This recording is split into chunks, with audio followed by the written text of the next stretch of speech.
নির্বাচন কমিশনের নিরপেক্ষতা নিয়ে এনসিপি নেতাদের বেশ সরব দেখা যাচ্ছে মিডিয়াতে। গত কয়েকদিন ধরে তারা বিভিন্ন মিডিয়াতে বিভিন্ন ধরনের বক্তব্য দিয়ে আসছেন নির্বাচন কমিশনের নিরপেক্ষতা নিয়ে। হাসনাত আবদুল্লাহ তার নির্বাচনী এলাকায় বৈধতা পাওয়ার পরে তিনি বিএনপির যে কন্টেস্ট্যান্ট তার এগেনস্টে তিনি বললেন যে তিনি একজন ঋণখেলাপি, কিন্তু তারপরও নির্বাচন কমিশন তাকে বৈধতা দিচ্ছে। তার মানে নির্বাচন কমিশন বিএনপির দিকে পক্ষপাত দুষ্ট। আবার নাসিরউদ্দিন পাটোয়ারিকে দেখা গেল বলতে নির্বাচন কমিশন যদি ঠিক মতন কাজ না করতে পারে তাহলে চাকরি ছেড়ে দেওয়ার কথাও তিনি বললেন। আজকে আক্তারকে দেখা গেল সে বলছে যে ফ্যাসিবাদের দোসর জাতীয় পার্টি, তাকে নির্বাচন কমিশন নির্বাচন করতে দিচ্ছে। এটা নির্বাচন কমিশনের নিরপেক্ষতা নিয়ে তারা চরমভাবেই উত্তেজিত।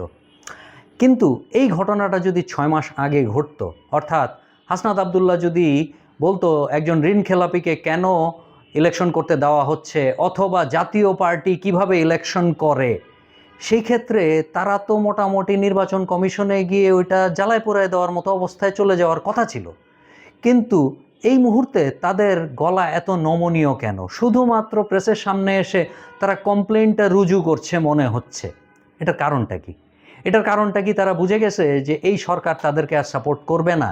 তারেক রহমান সাহেব দেশে আসার পরে বিএনপির যেই পরিমাণ প্রতাপ দেখা যাচ্ছে সারা বাংলাদেশময়, সেই ক্ষেত্রে তারা কি আর পেরে উঠছে না? নাকি তারা বুঝে গেছে তাদের পেছনে জনগণ আর নাই? নাকি তারা শেষ পর্যন্ত যেই রাজনৈতিক ডিসিশনটা নিল যে জামাতে ইসলামের সাথে ঐক্যজোট করা, নির্বাচনের সমঝোতা করা, ভোটের সমঝোতা করা বা সিটের সমঝোতা করা, এইটাই কি তাদেরকে দুর্বল করে দিয়েছে? পুরো তাদের যে ভয়েস ছিল, মানে বিরাট বাঘের মতো হুঙ্কার, সেটা কি থামাই দিছে এই 3টা উপকরণ? না কোনো একটা উপকরণ? না কোনটা? নাকি তারা বুঝে গেছে যে এই জনগণ বুঝে গেছে তারা পুরোপুরি সৎ না? একজন দুইজন হয়তো বা পুরোপুরি সৎ, কিন্তু পুরো এনসিপির পুরো আষ্টে পৃষ্ঠে রয়ে গেছে অসততার ছাপ। গত 2-1 দিন আগে একটা টকশোতে কোনো একজন সাংবাদিক তো তাদেরকে বাটপার, চোর এগুলা বলেও সম্বোধন করছে, মানুষের মুখ খুলে গেছে। যাই হোক, আমি ওই বিষয়ে যাব না, কারণ আমার কাছে নিজস্ব কোনো তথ্য প্রমাণাদি নাই। কিন্তু তাদের পপুলারিটি যে কমে গেছে, এটি তাদের অবস্থান এবং তাদের বডিলি যে জেস্চার, এতেই বোঝা যায় যে তারা আর কনফিডেন্সটা পাচ্ছেন না হুঙ্কার দেবার। যাই হোক, নির্বাচন কমিশন সম্বন্ধে 2-একটা কথা বলতে চাই। এই নির্বাচন কমিশনের অবস্থান আমার কাছে খুব পিকুলিয়ার লাগে। একটা হচ্ছে কোনো একজন নাকি ক্রেডিট কার্ডের পেমেন্ট দেয় নাই, এই জন্য তার মনোনয়ন বাতিল করা হয়েছে। কেউ একজন ইউটিলিটি বিল দেয় নাই, তার জন্য তার মনোনয়ন বাতিল করা হয়েছে। আবার শোনা যাচ্ছে ঋণখেলাপিরা ঠিকই মনোনয়ন পেয়ে যাচ্ছে। কি অদ্ভুত এক নির্বাচন কমিশন! ঠিক আছে, এগুলা প্রসেসের জটিলতা, এটা হয়তো বা পরবর্তীতে কেউ অ্যাপিল করলে বা কোনো কিছু করলে, আবার কেউ আপত্তি জানাইলে ওগুলা হয়তো বা তারা বিবেচনায় নেবেন। কিন্তু তাসনিম জারা যে সদ্য এনসিপির থেকে পদত্যাগ করেছেন এবং স্বতন্ত্র নির্বাচন করতে যাচ্ছেন, তার সেই আসনে তিনি একটি ঝামেলায় পড়েছেন 1%-এর সিগনেচার নেওয়াতে।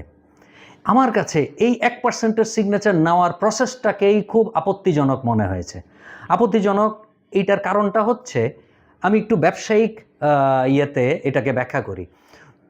পৃথিবীর সব দেশেই বড় বড় ব্যবসায়ীরা সরকারের সাথে আতাত করে কিছু নিয়ম তৈরি করে, যেখানে ছোটোখাটো ব্যবসায়ীরা যেন ওই ব্যবসাতে না ঢুকতে পারে। এটাকে বলা হয় এন্ট্রি ব্যারিয়ার। মানে এই ব্যবসাতে ঢোকার জন্যই সে অনেকগুলো ঝামেলার ভিতরে পড়বে। এই স্বতন্ত্র প্রার্থীদেরকে ঢুকতে না দেওয়ার জন্য বড় বড় দলের সাথে সংস্কার নামের একটা নাটক সাজায় ইলেকশন কমিশন একটা এন্ট্রি ব্যারিয়ার তৈরি করছে, যেটা স্বতন্ত্র প্রার্থীদের জন্য এটা যেন খুব ডিফিকাল্ট হয়ে যায়। কারণ এই বড় বড় পার্টিরাও জানে অনেক স্বতন্ত্র প্রার্থী আছে, তাদের গ্রহণযোগ্যতা এদের যে কোনো নেতা নেত্রীর চেয়ে অনেক বেশি। সো এই স্বতন্ত্র প্রার্থীরা যদি সারা বাংলাদেশে দাঁড়ায় যায়, তাইলে তারা বেশ ডিফিকাল্ট টাইম ফেস করবে। এটা তো প্রথম স্বতন্ত্র যাতে ভোটে অংশগ্রহণ করতে না পারে, তার প্রথম ফর্মুলা ছিল জামাতে ইসলামের সেই পিআর পদ্ধতি। যাই হোক, ওই কথা না বললাম। ইলেকশন কমিশনে যারা এই নামডাকাওয়ালা এত লোক ঢুকলো, এত সংস্কার করলো, তারা এই গণতান্ত্রিক প্রসেসটাকে কেন অগ্রাহ্য করলো? যত বেশি পার্টিসিপেশন আসবে গণতন্ত্র তত বেশি মজবুত হবে। স্বতন্ত্রদেরকে এরকম এন্ট্রি ব্যারিয়ারে কিভাবে সেই বড় বড় মাথারাও ফেললো, আর তখন এই তাসনিম জারার মতো মানুষরাও কিন্তু এইটার বিপক্ষে যায় নাই। আজকে ফলাফল তারা ভোগ করছে। যাই হোক, সকল প্রার্থী যারা আগামী ইলেকশনে দাঁড়িয়েছে, 12ই ফেব্রুয়ারি যে ইলেকশন আসছে, তাতে বাংলাদেশের ভাগ্য নির্ভর করছে। আমি চাই সকল যোগ্য প্রার্থী নির্বাচিত হোক এবং সকল সৎ প্রার্থী নির্বাচিত হোক। আসসালামু আলাইকুম।